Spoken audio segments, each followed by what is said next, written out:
Nakakaawa naman yung pig. Wow! Puro kids to, guys. Kung magkano kaya ang naipon ni Tatay Buddy. At Bekenemen, Tetey.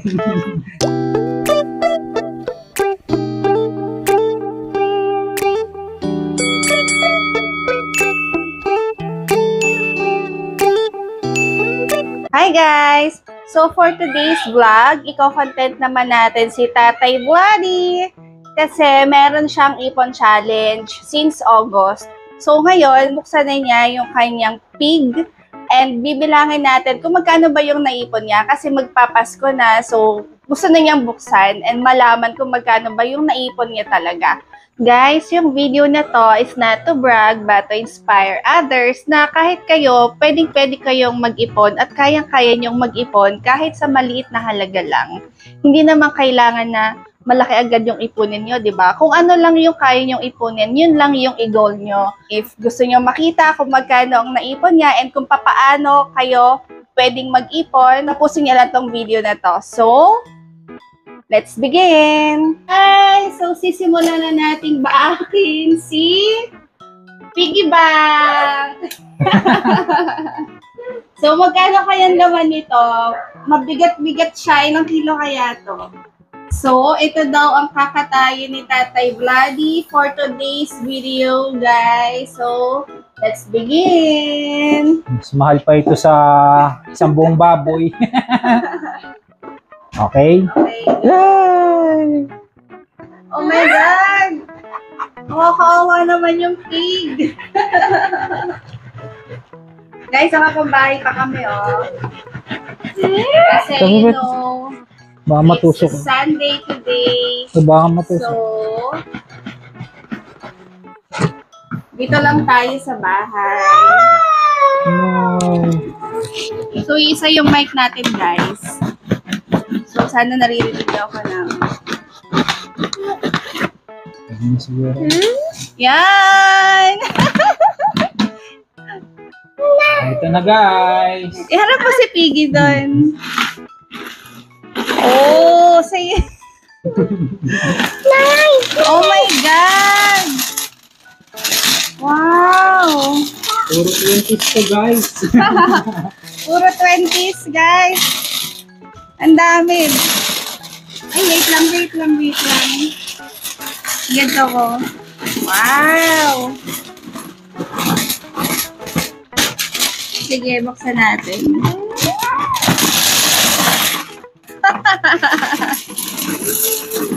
Oh my goodness.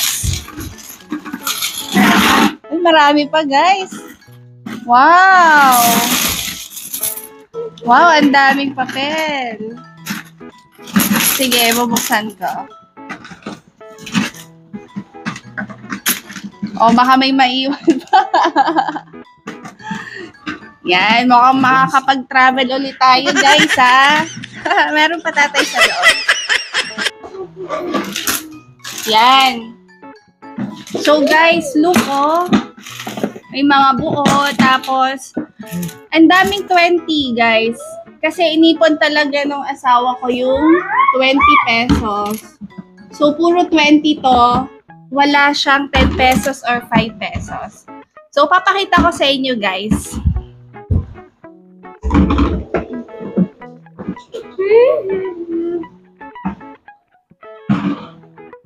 Wow! Look, guys. So, bibilangin natin to kung magkano kaya ang naipon ni Tatay Buddy. Ang daming 20 pesos. So, 20 pesos talaga yung ipon challenge na nalalagyan lang ng mga bobo. So, bibilangin natin, guys. Okay. So, sisimulan na nating bilangin kung magkano ang ipon. Bekenemen, Tetey. Bekenemen, makarating tayo ulit na Singapore. Iba naman. Yeah. Bilangin mo yung coins. So, bibilangin natin yung coins, guys. Paano gagawin natin? By, by 200. By 10. Antay niya na 200. Bale, 10.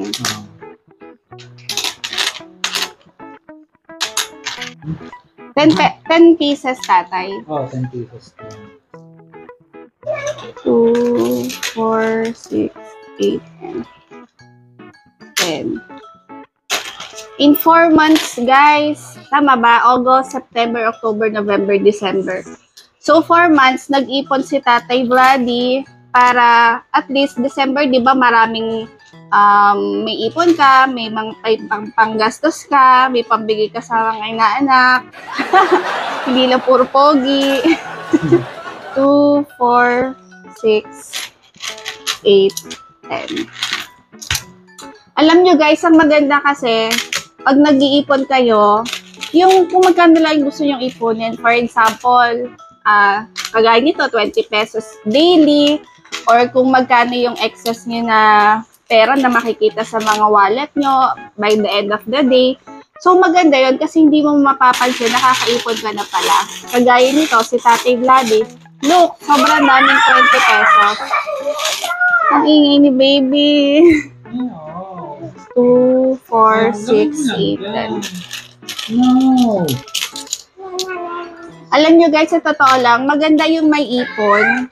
Kasi, alam nyo yun, iniipon nyo lang yung pera nyo na hindi nyo nakikita. Tapos, pag binuksan nyo, ang laki pala pag naipon, di ba? So, kami talaga, yearly talaga, nag-iipon talaga kami ng pera. Sinisimula namin ng January. Pero this year kasi, nagsimula kami ng January, pero binuksan na din ni Tatay Vladdy. I think binuksan niya ng June. Tapos nag-start ulit siyang mag-ipon ng August. Yung birthday niya actually.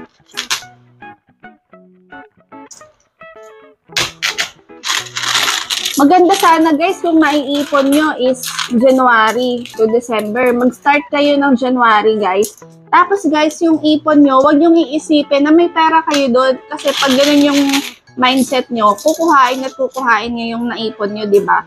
So ito talaga, ilalagay mo siya talaga sa isang lalagyan na hindi mo siya makukuha. Kagaya ni piggy bank. Sobrang hirap niyang buksan, di ba? Kailangan mo pa ng kutsilyo. So talagang mako-force kang mag-ipon.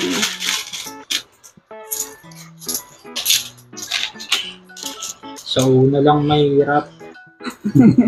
Mahirap daw mag-ipon guys, pero pag kasi may goal ka, talagang makakaya mo yon basta may goal ka. Tsaka yung mindset mo, isipin mo talaga na hindi mo gagastusin yung pera na yon kasi para yun sa isang bagay, like for this season, di ba Pasko, maganda kung marami kang pera. Tsaka guys, pag kasi mag-New Year, kasabihan nila, kailangan marami kang pera. I mean, may pera ka nakatago para pagdating ng New Year, maganda yung pasok and positive yung dadating sa'yo. Kasi may pera ka, diba?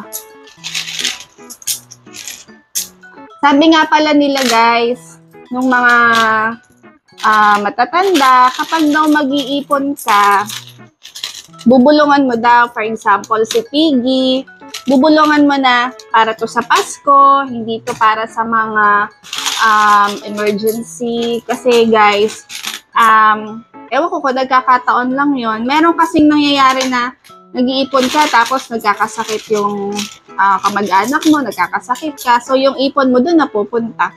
So kailangan daw bubulungan mo yung ipon mo na para to sa Pasko, para to sa birthday ko, para to sa pambili ng bagong sapatos, and all, para sa travel.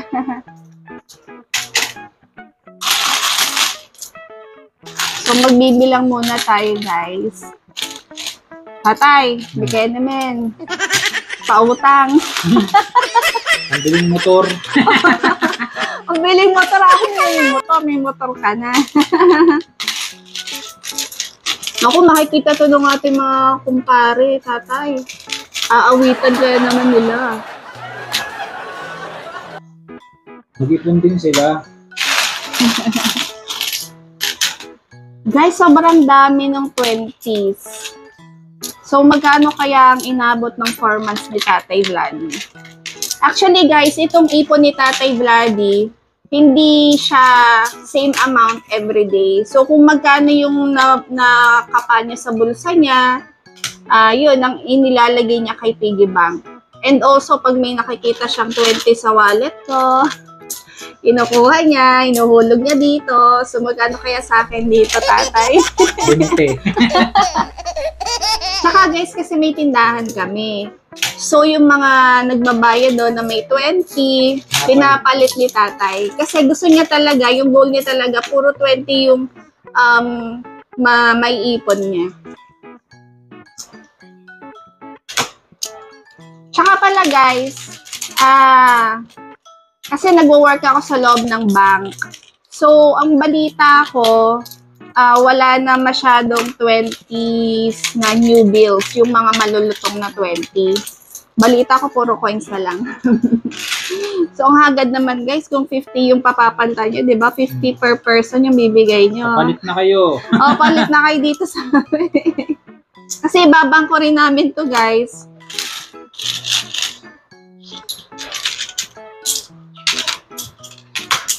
Guys, ang sarap magbilang. Tapos hindi sa'yo yung binibilang mo. Charot.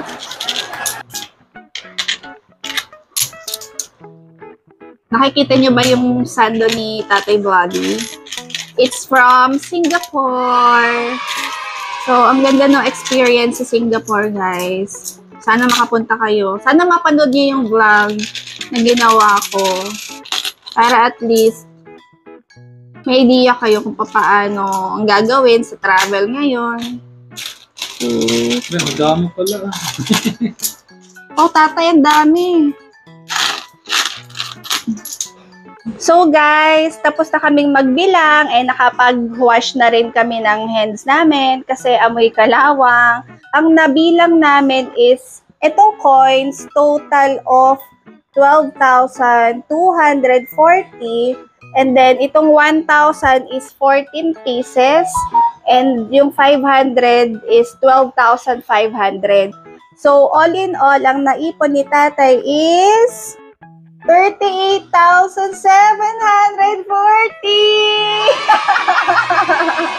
Ang galing mo naman, tatay, mag-ipon.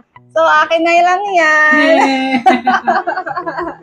So guys, in 4 months time, nakaipon si tatay ng 38,740. So guys, kung kaya ni tatay, kaya nyo rin. Basta makapag-ipon kayo, any amount na gusto nyong itabi para maipon kahit papaano, malaki yan pag na-compute mo na lahat ng ipon mo. Sana may natutunan kayo sa vlog na to. So, see you again next time guys. Bye!